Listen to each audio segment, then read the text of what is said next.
Bom dia, tudo bem? A mensagem que Deus colocou para mim hoje, ela diz assim: tenha confiança, pois o Senhor está agindo e seus planos são maiores que os nossos. Senhor, tende misericórdia de nós. Perdoa, Pai, todos os nossos pecados. Livra-nos de todo mal. Nos afasta de tudo aquilo que não vem de Ti. Nós agradecemos, Senhor, por mais esse dia, pelo alimento, pela palavra, pela presença. Aceita, Senhor, essa nossa oração, esse nosso louvor, pois nós Te amamos, bendizemos, adoramos. Somente Tu é o nosso Deus e em Ti confiamos.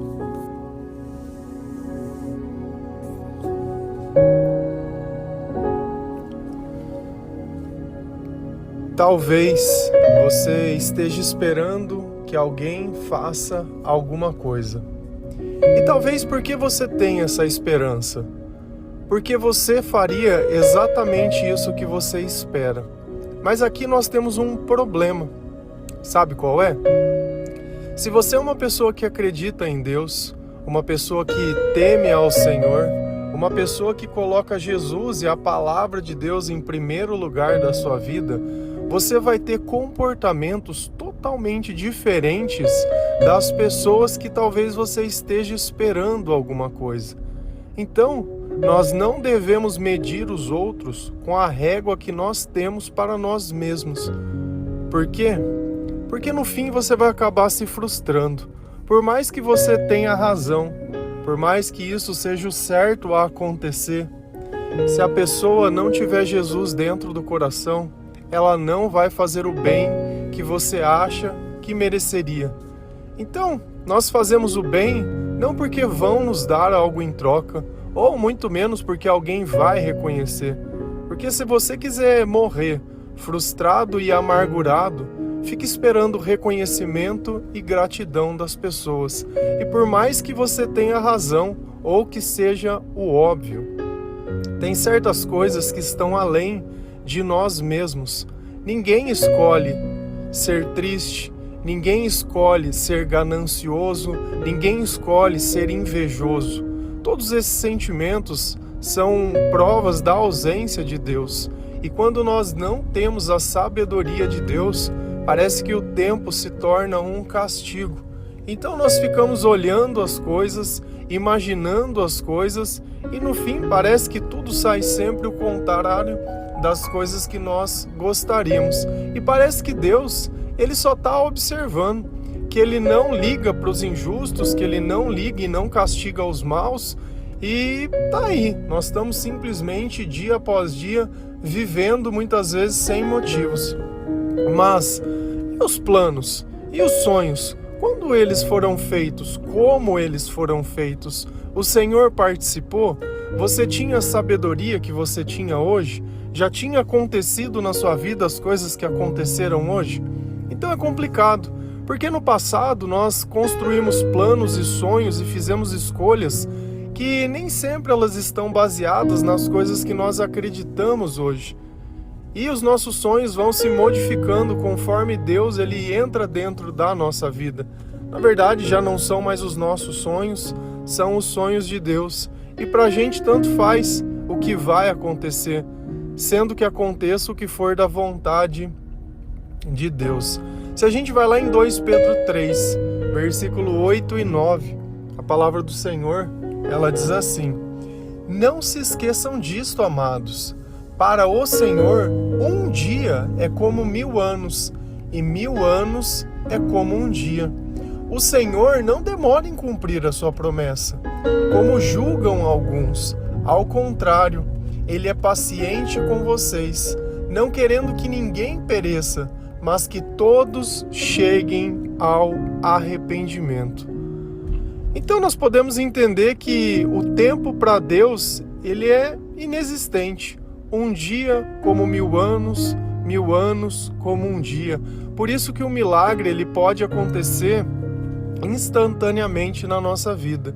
E quando nós oramos, o primeiro milagre acontece, que é de poder sentir paz, que é de poder falar com Deus, sentir a presença de algo além de nós mesmos. É um milagre do arrependimento, é o perdão, E todas essas coisas, por mais que pareçam palavras, elas existem espiritualmente. Uma parte da Bíblia que a gente pode notar isso é quando eles descem aquele paralítico e todos observam a Jesus, inclusive os mestres da lei, que seria a igreja da época.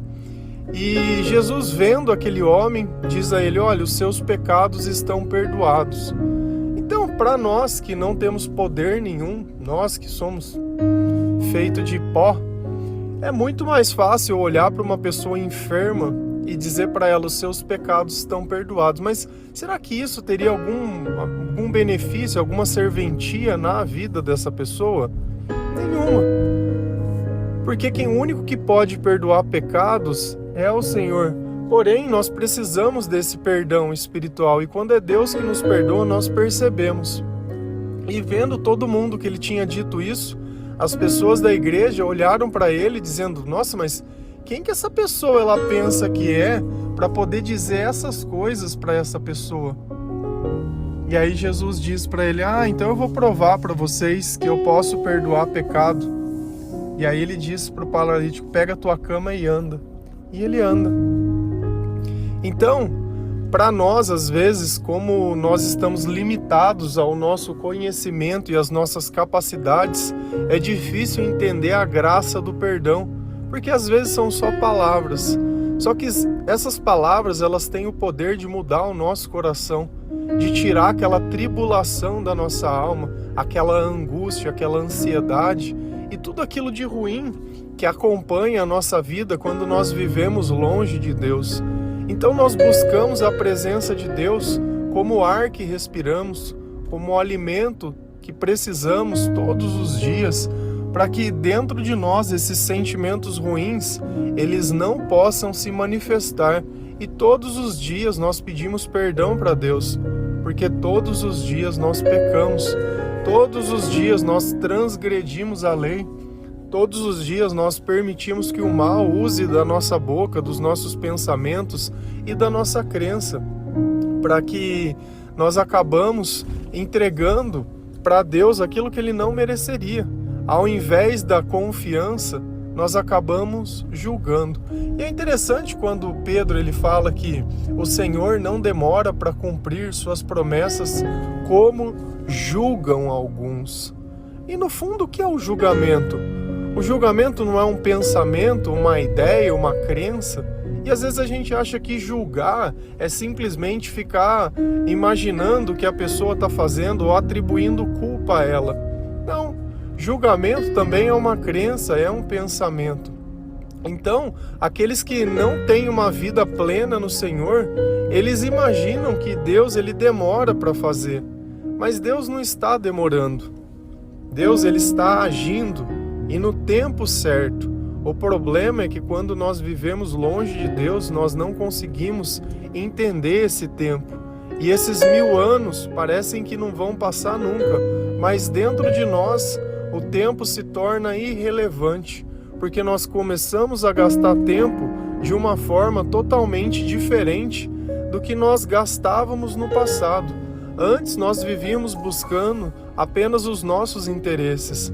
E hoje nós buscamos os interesses de Deus, colocamos o Senhor como centro da nossa vida e a palavra como a nossa luz e o nosso caminho.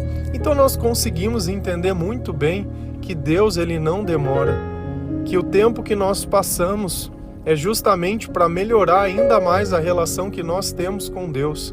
E quando você às vezes espera que alguém faça aquilo que é certo e é justo e ela não faz, não se preocupe, porque a verdade é que Deus ele vai agir do jeito que tiver que agir, e talvez a tua bênção não vai vir por onde você esteja imaginando. E olha que interessante, Deus ele parece demorar na vida de alguns porque ele tem paciência conosco. E o que Deus está esperando de nós? Que nós cheguemos, ao arrependimento. Então nós precisamos entender que a nossa vida longe de Deus, ela promove e provoca uma vida totalmente destrutiva, onde nós vamos magoar as pessoas, onde nós não vamos ser justos, onde por mais que nós fazemos coisas boas para umas pessoas, outras nós acabamos prejudicando totalmente. Nós acabamos favorecendo aqueles que nós temos medo, e aqueles que nós confiamos, nós acabamos entregando justamente à cruz. Aqueles que nos amam, nós acabamos sendo injustos. E uma coisa que dá para você entender, é nítida às vezes, é que existem pessoas que elas demandam mais cuidados pela sua incapacidade. E talvez você já esteja mais pronto, você tenha mais Deus na tua vida, você tenha mais controle das coisas que você faz, mais disciplina, e a outra pessoa não. Se eu pudesse escolher entre ser tratado como o filho preferido e ser tratado como, sei lá, alguém que está ali autônomo, eu preferia que eu fosse aquele que muitas vezes fica com o prejuízo. Porque eu sei que isso só me ensina uma coisa, que quando nós confiamos em Deus, apesar de tudo conspirar muitas vezes contra, nós ainda continuamos firmes e fortes. Então não importa o que aconteça à nossa volta, se você sempre ficar esperando a aprovação de alguém, que alguém faça, que alguém seja justo, cara, você esquece. Principalmente se você tiver tomado pelo Espírito Santo e aquela pessoa tiver tomada pelo mundo, ela vai te prejudicar. Por mais que seja algo que você crê, ela vai te prejudicar. E ela não vai fazer isso muitas vezes tendo consciência disso. Porque da mesma forma que nós fazemos o bem e não vemos a necessidade de contar a quem, eles fazem isso também sem ter consciência. Mas Deus está esperando que essas pessoas elas se arrependam para que todos nós possamos entrar no barco da salvação e a harmonia poder começar a reinar. E depois do arrependimento, essa pessoa ela pode chegar em você e entender o mal que ela fez, como nós passamos por esse processo. Então não existe ninguém que vem de fábrica já perfeito. O nosso aperfeiçoamento vem através da palavra de Deus e através do Espírito Santo. Mas tudo aquilo que nós pensamos é justamente aquilo que está dentro do nosso coração. Assim como as coisas que nós falamos e as coisas que nós acreditamos. Então, quando nós acreditamos nas coisas certas, nós construímos dentro de nós uma confiança que é muito maior do que as circunstâncias. Então, nós sempre percebemos o cuidado de Deus nas pequenas coisas, seja numa palavra, seja num testemunho, seja num louvor, seja num bom sentimento, seja em tudo aquilo. E lá na frente a gente sempre olha para trás e percebe e vê, nossa, olha como Deus ele já estava agindo, como Deus já estava abrindo as portas, como Deus ele já estava preparando todas essas coisas, só que eu não tinha capacidade de perceber. Então é bom quando a gente nota e quando a gente percebe que a nossa sabedoria, ela nos permite enxergar Deus em todas as oportunidades. Se a gente vai lá em Provérbios 21, versículo 26, 30 e 31, a palavra do Senhor ela diz assim: o dia inteiro ele deseja mais e mais, enquanto o justo reparte sem cessar. Não há sabedoria alguma, nem discernimento algum, nem plano algum que possa opor-se ao Senhor. Prepara-se o cavalo para o dia da batalha, mas o Senhor é que dá a vitória. Olha como nós podemos, através dos nossos pensamentos e do nosso comportamento, saber entender se uma pessoa ela está tomada pelo Espírito Santo ou se ela está tomada pelo Espírito do mundo. Quem é o Espírito do mundo? É o diabo, é o demônio, sei lá, você pode chamar qualquer nome, porque ele tem diversos nomes. Ele é uma multidão, uma legião de espíritos. Então, se a gente olha, o dia inteiro deseja mais e mais. E o que o justo faz? O justo reparte sem cessar. Então tem pessoas que elas vão viver dividindo tudo aquilo que ela tem. Independente se tem ou não tem, se fica com prejuízo, se não tem, se merece ou não merece, se é ou se não é. Ela não vai olhar a quem para poder fazer o bem. Ela vai repartir justo. Presença de Deus. Ela não faz isso porque ela assim o quer. Ela faz isso porque assim Deus o inspira.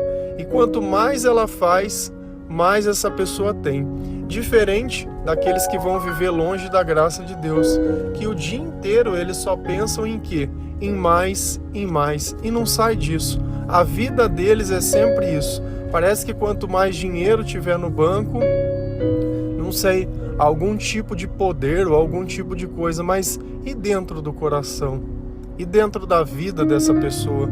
Como que ela vai poder ser lembrada aqui? Como alguém que teve muitas coisas? Muitos tiveram muitas coisas e morreram e foram esquecidos. Mas Jesus, sem ter nada, pela sua vida tomada pelo Espírito Santo, tomada pelo amor, ele deixou um testemunho que serve de luz. Então, às vezes, nós temos que pensar nisso. Se a nossa vida é simplesmente pensar em mais, ou se nós estamos nos permitindo que o Senhor coloque dentro de nós outros pensamentos e outros comportamentos.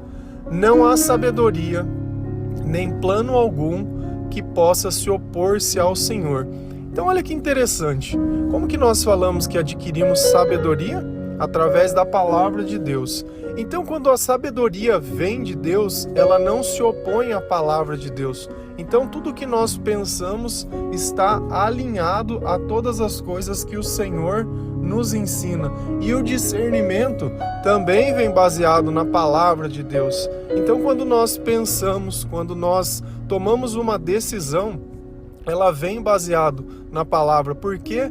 Porque nós sabemos que nada pode se opor-se ao Senhor. Então, se eu viver contrário àquilo que está na Bíblia, ou contrário àquilo que Deus ensina, eu certamente que vou acabar me frustrando. Então é por isso que as coisas às vezes acabam não acontecendo. Por quê? Porque precisam de Deus para que elas possam acontecer. O bem só pode existir na presença do Senhor. Você quer ver uma pessoa sofrer? É ela ajudar alguém sem a presença de Deus. Parece que ela está tirando um pedaço dela para dar para outra pessoa. Enquanto nós fazemos com alegria, e Deus gosta de quem dá com alegria, essas pessoas, elas dão com arrependimento, porque o Deus dela é o dinheiro. Enquanto o nosso Deus é o Senhor e Ele nos espera que nós nos arrependamos para poder entrar numa nova vida, cada vez que essa pessoa ela tenta fazer o bem, é como se ela estivesse fazendo alguma coisa errada para alguém. Enquanto nós nos alegramos com as pessoas que se convertem, essas pessoas elas sentem ódio e raiva daqueles que se convertem. E aqui vem uma coisa que desde lá de trás eu aprendi. Que por mais que nós estejamos prontos e preparados, a vitória ela sempre vai vir de Deus. Então é nisso que nós percebemos o cuidado de Deus. Na época que eu costumava fazer academia, e tinha luta e tinha essas coisas lá também, às vezes a gente olhava um lutador pelo seu porte físico. Então você olhava uma pessoa que ela era extremamente grande, extremamente forte, e ela se dedicava, você via que ela entregava ali tudo, né? Então meio que pra gente é como se fosse aquela história de Golias, né? A gente olha essa pessoa e acaba crendo e acreditando que se ela entrasse numa batalha ou numa vitória, numa luta, ela acabaria sendo a vitoriosa. E eu me recordo que tinha um rapaz lá que ele tinha todas essas qualidades, assim, entre aspas, né, de ser grande, forte, dedicado. E aí teve um campeonato e ele foi participar, e na primeira luta ele perdeu para um rapaz pequeno, magro, que não dava nem para acreditar. E eu sempre lembro disso porque foi no começo que eu comecei a me converter, e eu gostava muito de ler provérbios, né? E aí eu li esse provérbio: prepara-se o cavalo para o dia da batalha, mas é o Senhor que dá a vitória. E esse versículo, né, ele faz parte assim da minha vida, não como o mais favorito, mas como ele explica muita coisa que às vezes a gente acredita nas coisas erradas, que se eu me preparar humanamente, que se eu fizer tudo certo, que isso e que aquilo, no final eu vou conseguir. Não vai. Às vezes vai vir um azarão e vai levar de você. E não porque ele esteja cheio de Deus ou porque ele merece. mas é para mostrar que se a tua confiança estiver no lugar errado, se o teu discernimento estiver no lugar errado, se você acreditar sempre que a preparação ela vai substituir a presença de Deus e o Espírito de Deus na tua vida, vai acabar dando tudo errado. E a gente só percebe isso na prática, porque enquanto as coisas continuam dando certo, a arrogância, o orgulho, ele continua agindo dentro do nosso coração. É quando as coisas saem do controle, é quando nós percebemos que não somos tão bons quanto imaginamos. É quando aquele que não deveria vencer, vence. É quando aquele que parece que eu faço um favor para ele, ele acaba me rejeitando. É quando a vida me mostra que sem Deus, o que existe é o chão, é a escuridão e é as trevas. Então, é importante a gente entender que os nossos pensamentos mostram muito sobre onde está Deus na nossa vida, que a sabedoria de Deus que nós aprendemos através da palavra é justamente para obedecer e respeitar as coisas que são de Deus, e que nós vamos nos preparar sim. E se caso vencermos, é graças a Deus. Então, cada pequena batalha da nossa vida, cada pequena vitória, atribui ao Senhor. Nem sempre nós falamos obrigado ao Senhor pelas pequenas coisas, seja por receber um abraço de alguém, seja por uma pessoa nos tratar com educação, nos dar as palavras de Deus para nós, seja por uma pessoa servir um prato de comida, nos receber, nos conversar, nos ter educação. Tudo isso faz parte, porque quando isso falta, a gente percebe o quanto é ruim ser desprezado, o quanto é ruim ser humilhado, o quanto é ruim ser tratado mal. Então nós devemos valorizar tudo aquilo que é bom na nossa vida, porque tudo de bom vem de Deus. Amém? Que Deus abençoe cada um de vocês, que o Senhor possa tocar o seu coração, que Deus ele possa aumentar a sua confiança, que você possa entender que nem sempre a culpa é sua e nem a culpa é da outra pessoa. Só faz o bem quem está com Jesus dentro do coração e mais ninguém. E os planos de Deus, eles são maiores. Talvez hoje você não consiga ver, talvez hoje você esteja desesperado, com necessidade, mas talvez você esteja colhendo aquela velha vida ainda. Logo vai chegar a colheita dessa nova vida e grandes coisas vão acontecer graças a Deus. Amém? Que Deus abençoe cada um de vocês. Feliz a nação cujo Deus é o Senhor. Um bom dia.